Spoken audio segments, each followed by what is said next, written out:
السلام عليكم. النهارده هنعمل مع بعض طريقة المحشي زي ما انتم شايفين كده. بسم الله ما شاء الله، يطلع معاكي زبدة ودايب دوب. مفيش سفرة في رمضان مش متوفر عليها المحشي، اساسي في عزومات رمضان زي ما انتم شايفين كده. بسم الله ما شاء الله. في الفيديو ده هعرفك ازاي تطلعي المحشي من غير بطريقة التسوية، من غير ما يفك معاكي ولا يعجن معاكي ولا في اي مشكلة ولا صعوبة خالص، على طريقة امهاتنا واجدادنا زمان. عايزة اقول لكم ان ريحته تجيب اخر الشارع. بسم الله ما شاء الله، وريحته كانت تجنن بجد، وطعمه في منتهى الجمال. كل اللي ياكل منه يسألك انتي عاملاه ازاي. تعالوا بينا نشوف الطريقة مع بعض، سهلة جدا وبسيطة قوي، مفيش فيها اي افتكاسات ولا اي صعوبة، وكمان على طريقة زمان. يلا بينا على الطريقة. اول حاجة كده نبدأ بسم الله ونصلي على الرسول. هجيب حلة على النار واحط فيها كده شوية من الزيت زي ما انتوا شايفين كده، طبعا وبتوصي بالزيت.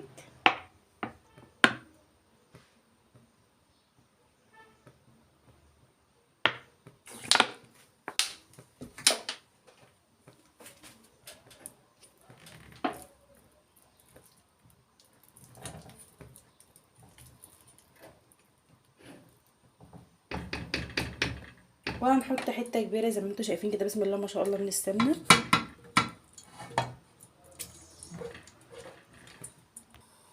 بعد ما سخنت المادة الدهنية زي ما انتوا شايفين كده بسم الله ما شاء الله، زيت والسمنة مع بعض. بقى بالبصل ده حوالي 3 بصلات كبار زي ما انتوا شايفين كده، مخرطاهم.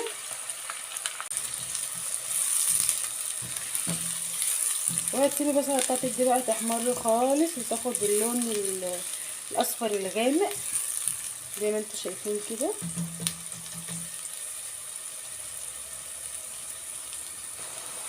قلبي بقى البصله بتاعتك لحد ما تحمر وتاخد لون غامق. انا عايزه البصله لونها يبقى غامق.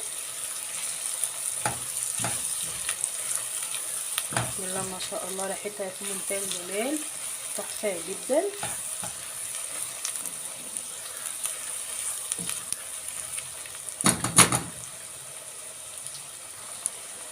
قلبي البصله بقى كل شويه زي ما انتوا شايفين كده عشان يبقى اللون بتاعها موحد، متسيش عنها يعني.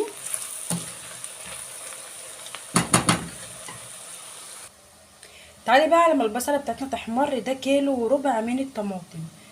تعالوا بقى نسبكها مع بعض ونشوف هنسبكها ازاي. ده كيلو وربع من الطماطم زي ما انتوا شايفين كده بسم الله ما شاء الله. هنجيب بقى شفشق الخلاط بتاعنا ونقطع فيه كده قرن فلفل اخضر او قرن شطه عادي اللي انت عايزاه، شطيطه. لازم طبعا عايزه اقول لكم ان الخطوه دي بتفرق جدا في المحشي. زي ما انتوا شايفين كده انا قطعت قرن فلفل اخضر شطيطه في قلب الخلاط. عايزه اضربه مع الطماطم كده، بيخلي ريحه المحشي فظيعه.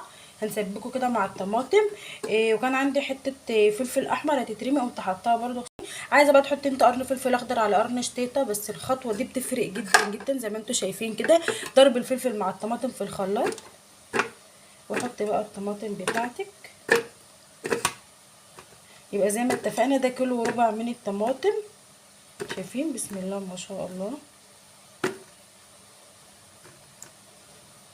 هضربها بقى وارجع لكم تاني. دي بقى يا حبايبي الطماطم بتاعتنا بعد ما ضربناها زي ما انتوا شايفين كده بسم الله ما شاء الله، شكلها تحفه. عايزه اقول لكم ان انا ما صفيتهاش، دي بتفلها. الطماطم بتاعت المحشي يا جماعه ما بتصفاش زي ما انتوا شايفين كده بسم الله ما شاء الله. انا ما صفيتهاش زي ما اتفقنا، دي بتفلها. شايفين بسم الله ما شاء الله تمام كده. تعالي بقى اقولك على التركايه اللي تخلي المحشي بتاعك بسم الله ما شاء الله بارد جدا في الصيام، وده سر من اسرار امي طبعا. انا بعمل المحشي بصراحه على طريقه ماما. عايزه اقول لكم ان ده سر من اسرار المحشي بتاعهم بسم الله ما شاء الله، بيبقى تحفه جدا. معلقه القشطه دي. القشطه دي يا جماعه في الصيام هتخلي المحشي بتاعك بارد جدا. عايزه اقول لكم كمان بتوحد لون البصله. يعني بسم الله ما شاء الله التركايه دي بتفرق جدا، تحفه في المحشي بصراحه. بتخلي المحشي بارد ومبقاش فيه اي مشكله خالص، ولا يبقى حامي في الصيام ولا كلام من ده خالص. شايفين بسم الله ما شاء الله. اعمليها بقى كده مع البصله، ده غير انها بتخلي البصله لونها موحد. بسم الله ما شاء الله زي ما انتم شايفين كده، تحفه جدا جدا. بتخلي المحشي بتاعك بارد بقى ومبقاش فيه اي مشكله خالص في الصيام.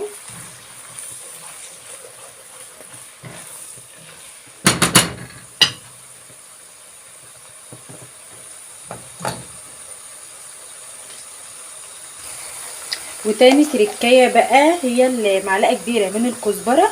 عايزه اقول لكم ان الكزبره والبهارات بتاعه المحشي لما تتحمر مع المحشي بتفرق جدا جدا في الطعم. بس ديت بتحطها في الاخر كده زي تحميصه لما البصله تحمر زي ما انتم شايفين كده.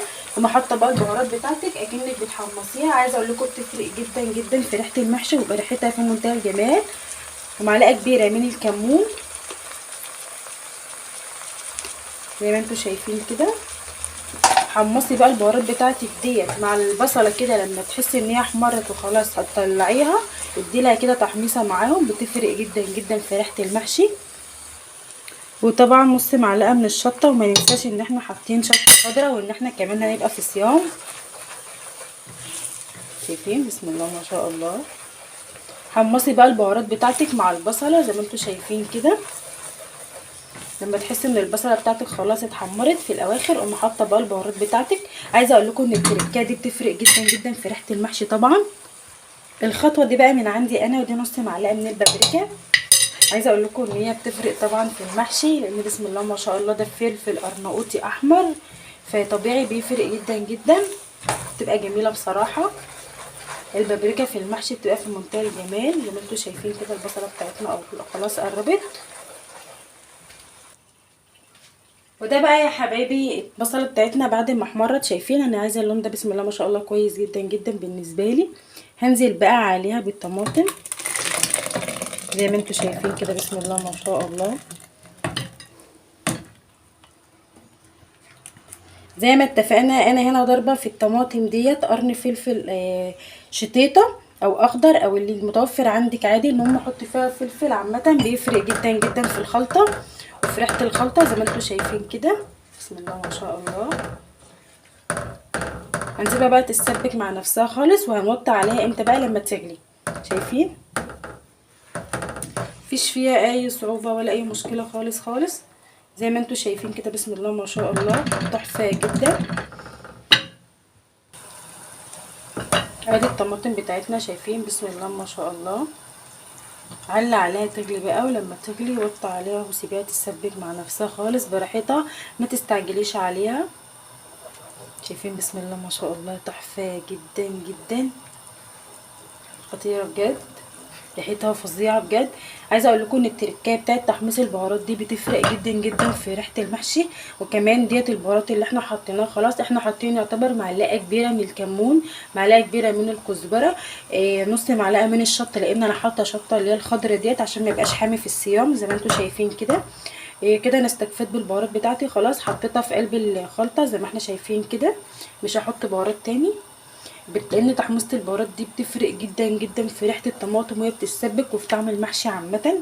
تبقى ريحتها فظيعه في منتهى الجمال. شايفين. وطبعا معلقه القشطه الكبيره اللي احنا حطيناها تخلي المحشي بتاعك بارد ما يبقاش حامي معاكي في الصيام. دي كلها تريكات بتفرق جدا جدا في المحشي وده اللي بتخلي المحشي يختلف. طبعا كل الناس بتعرف تعمل محشي. ستات البيوت كلها بسم الله ما شاء الله عليهم. مفيش واحده ست ما بتعرفش تعمل محشي وكل واحده لها نفس وكل واحده لها طريقه مختلفه عن التانيه. بس الصراحه الطريقه ديت يعني بسم الله ما شاء الله بنعتمدها على طول. انا بصراحه بعملها على طريقه ماما. طبعا محشي ماما بيبقى بسم الله ما شاء الله كل اللي عارفه يعني بسم الله ما شاء الله بيبقى تحفه جدا جدا. ودي كلها اسرار وتركات امي ربنا يخليها لي يا رب ما يحرمنيش منها ابدا. شايفين بسم الله ما شاء الله تحفه في منتهى الجمال. حطي المحشي بتاعك بقى كده على رمضان على سفرة رمضان اول يوم ده. بصوا بطل العزومات كلها المحشي مفيش فيها كلام زي ما انتوا شايفين كده. وسبكي كده رمضان كده بحب. عايزه اقول لكم ان انا فرحانه جدا وانا بعمل التسبيكه دي مختلفه بالنسبه لي علشان طبعا احنا داخلين على ايام مفترجه. اعملي كده الاكل بحب كده زي ما انتوا شايفين بسم الله ما شاء الله يطلع معاكي نفسه ويطلع معاكي مختلف ويطلع معاكي في منتهى الجمال. شايفين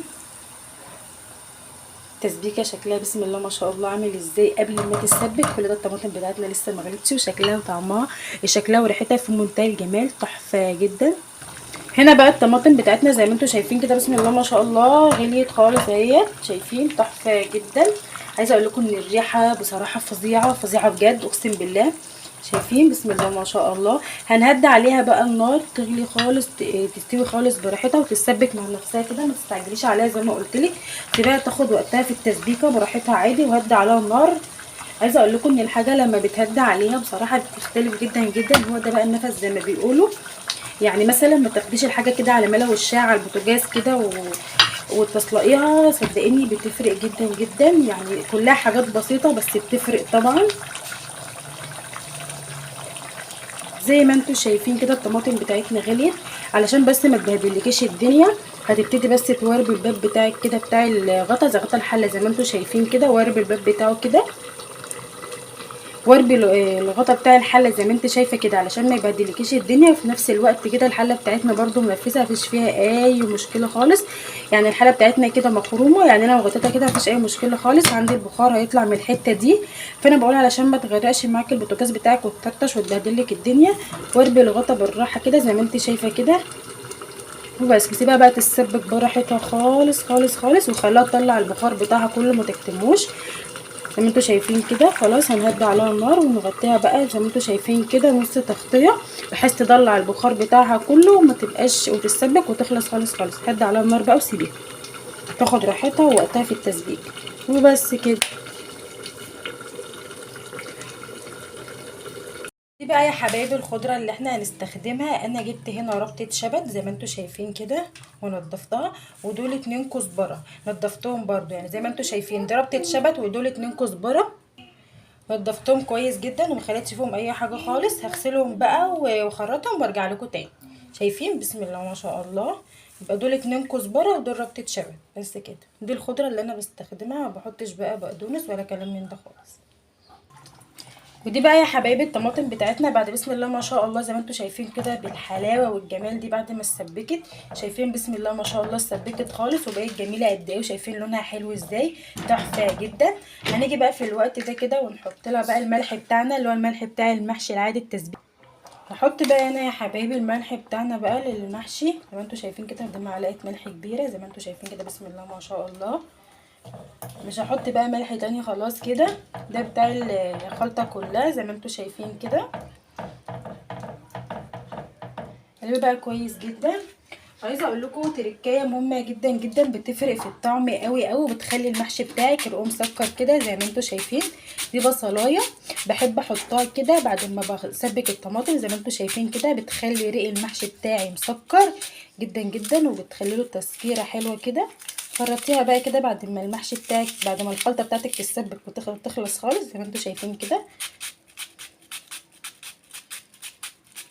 بقى بصلايه صغيره كده بعد ما تخلصي التسبيكه بتاعتك خالص، بتفرق جدا جدا في الطعم. اهيت بس كده،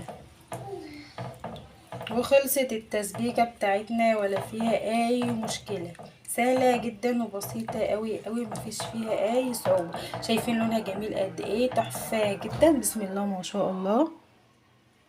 تعالوا بينا بقى نخرط الخضره بتاعتنا زي ما انتم شايفين كده بسم الله ما شاء الله.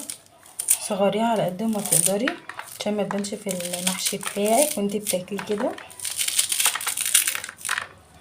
شايفين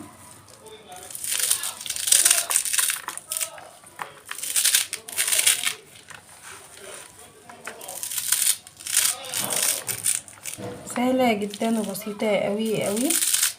عايزه اقول لكم ان ريحه الخضره تحفه بسم الله ما شاء الله، انا بحب ريحتها قوي، هي فريش كده وجميله. شايفين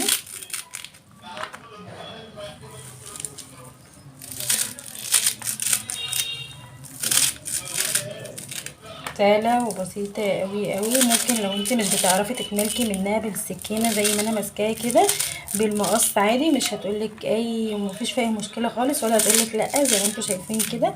بالمقص وخلطيها برضو مفيش فيها اي صعوبه خالص. شايفين سهله جدا جدا وبسيطه قوي قوي. شايفين بسم الله ما شاء الله. عايزه اقول لكم ان محشي رمضان ده بيبقى مختلف يا جماعه غير الايام العاديه، مش فاهمه ولا بصراحه، بيبقى له فرحه كده، يعني مش معنى كده ان احنا مش بناكل محشي غير في رمضان بس، لا بيبقى له فرحه كده غير الطبيعي. جهزي كده رمضان كده بحب كده، واعملي الاكل كده بسم الله ما شاء الله، هيطلع معاكي زي الفل. شايفين؟ ده بقى يا حبايبي الرز بتاعنا زي ما انتم شايفين كده بسم الله ما شاء الله. شايفين بسم الله ما شاء الله، انا غسلاه ومصفياه كويس جدا جدا، مفيش فيه ولا نقطه ميه. نجيب بقى حاجه كبيره عشان نفضي فيها، عشان نعرف نقلب الخلطه بتاعتنا مع بعض زي ما انتم شايفين كده، مفيش فيه ولا نقطه ميه اهو.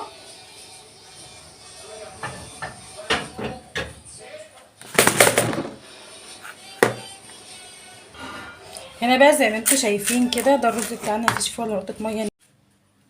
تعالي بقى نرص في الحله بتاعتنا في ارضيتها كده شرايح طماطم. بتحبي البصل حطي شرايح بصل، إيه عندك خضره بزياده حطي شويه من الخضره تحت كده، اللي هما اللي بقوا فوق دول شويه، اللي بقوا فوق احنا بنستغنى عنهم اصلا، دول ما بناخدهمش، ممكن تحطيهم عادي.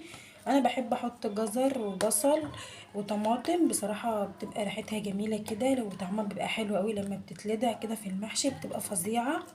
حطي بقى اللي انت عايزاه في ارضيه المحشي، مش هيقولك لا، اي حاجه انت عايزاها. شويه خضره، وعلى فكره لو حطيته والله ورقه بيضه مش هتقولك لا برضو. شايفين؟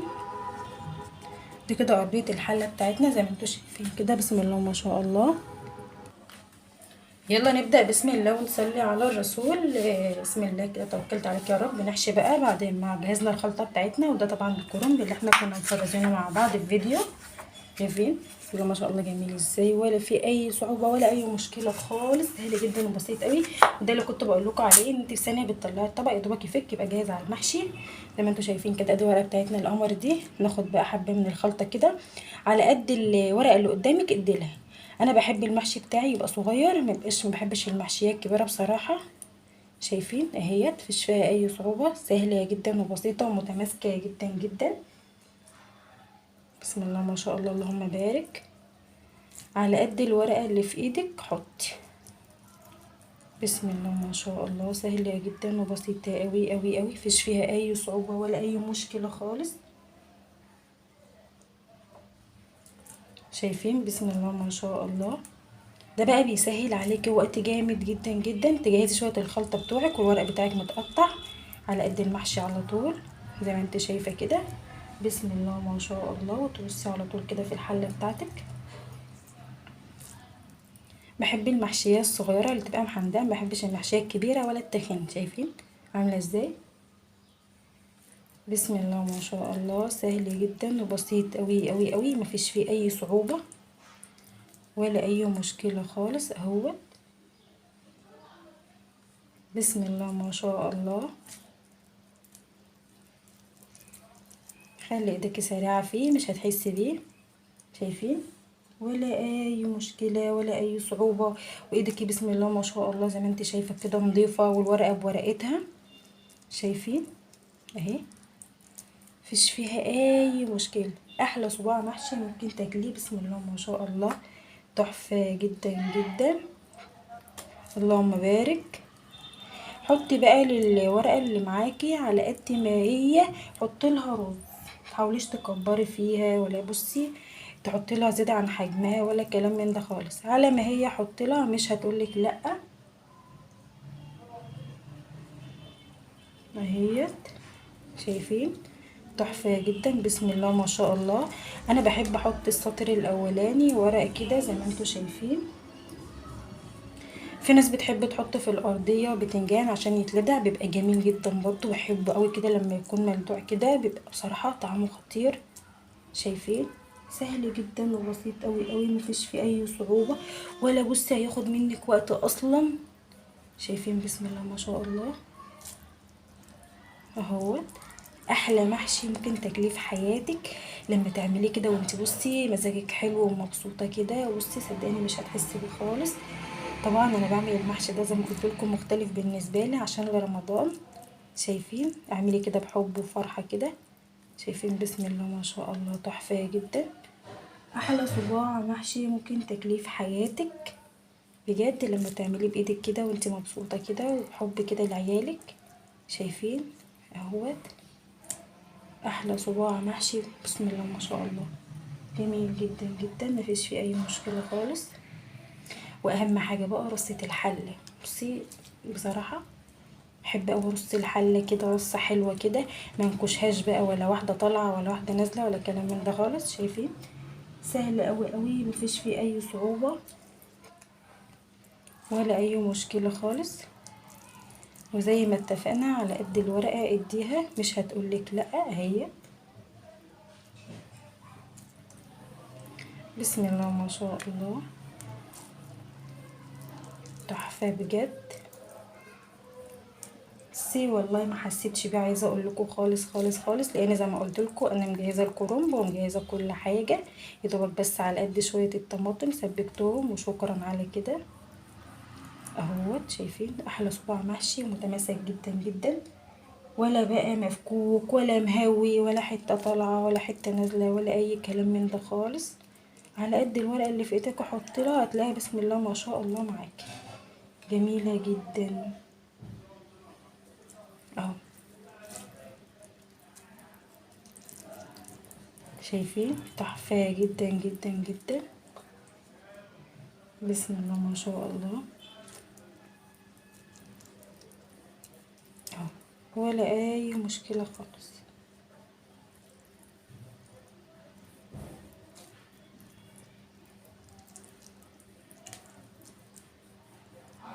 اهو في منتهى الجمال. فين الصعوبه بقى في الموضوع؟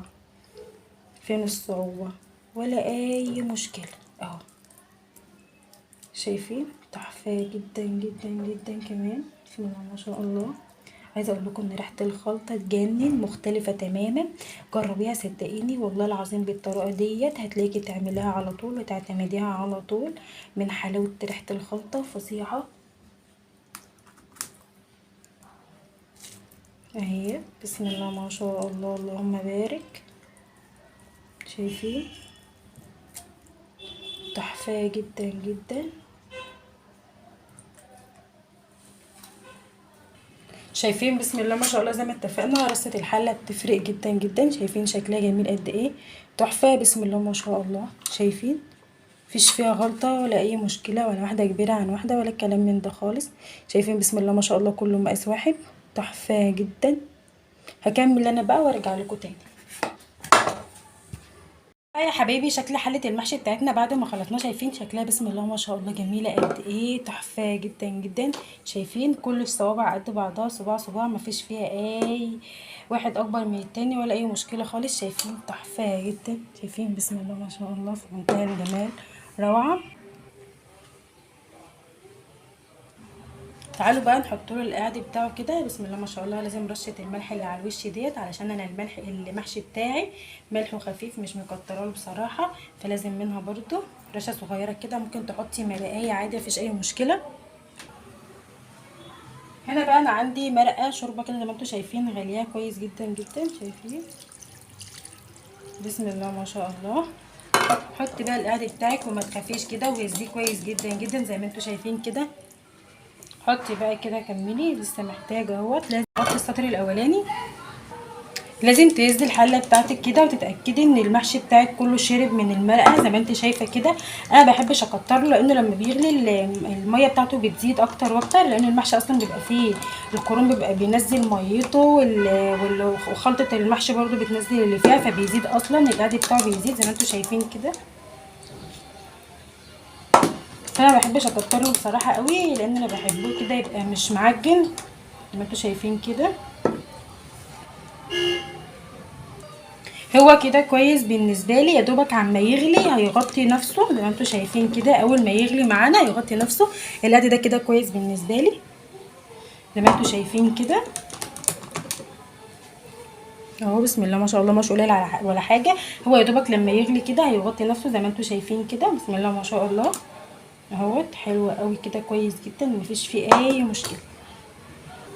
اهوت هو تمام كده كويس جدا. لسه عما يغلي هياخد ميته بسم الله ما شاء الله. عما يغلي هيزيد الميه بتاعته، هتغطيه يا دوبك كده. حلو كده اهو، مفيش اي مشكله خالص.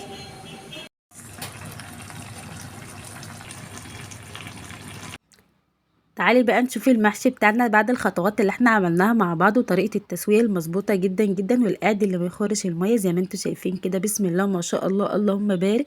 ولا صباع اتنكش ولا صباع فك ولا في اي مشكلة خالص ولا معجن. بصي عايزة اقولك الطريقة مضمونة 100% والنتيجة بتطلع في الاخر منك ممتازة، تشرفك قدام ضيوفك بجد. اتبع الخطوات الصح اللي احنا عملناها في الفيديو، صدقني يطلع معاكي شوية محشي ما حصلوش. كل اللي هياكل منه هيسألك على الطريقة. عايزة اقولك ان الطريقة سهلة جدا وبسيطة قوي قوي على طريقة اجدادنا زمان زي ما اتفقنا. ده المحشي المصري الاصيل بتاعنا اللي احنا كبرنا وتعودنا عليه، مفيش فيه اي افتكاسات ولا اي صعوبة ولا اي حاجة خالص. سهل جدا جدا وبسيط قوي قوي. انت بس تجرأي كده ومدي ايديكي في كل حاجة وهتلاقي الامور سهلة معاكي جدا جدا وبسيطة قوي قوي، مفيش فيها اي صعوبة. شايفين؟ بسم الله ما شاء الله. تعالوا بقى نغرف المحشي مع بعض زي ما انتوا شايفين كده. بسم الله ما شاء الله على سفرتك في رمضان. شايفين؟ ولا صباع مفكوك ولا صباع منكوش ولا في اي حاجه خالص ولا معجن ولا كلام من ده خالص. كل صباع بصباع زي ما انت رصاه في الحله. حاجه كده تشرفك قدام ضيوفك وتبهرك على سفرتك في رمضان. سيد العزومات واساس كل العزومات هو المحشي، لا غنى عنه طول شهر رمضان. مفيش حد مش بياكله ومش بيعمله. اعمليه بالطريقه السهله والمظبوطه اللي تسهل عليكي الامور، ما تضيعش منك وقت على الفاضي. عايزه اقولك الطريقه دي سهله جدا جدا وبسيطه قوي قوي، هتتبعها في كل خطواتك هتطلع معاكي هايله. عايزه اقولك ان كان طعمه في منتهى الجمال، تحفه بجد، فظيع فظيع بجد والله صدقيني. انا هنا كنت مخزنه الكرنب معاكم في فيديو، وكمان البتنجان معاكم في فيديو، فطلعت بقى بتنجان حطوه في وسط الحله كده ما خسرش طبعا. انتوا شايفين شكله بسم الله ما شاء الله في منتهى الجمال. وطبعا لو عجبكم الفيديو ما تنسونيش في اللايك والشير والاشتراك في القناه. والسلام عليكم ورحمه الله وبركاته.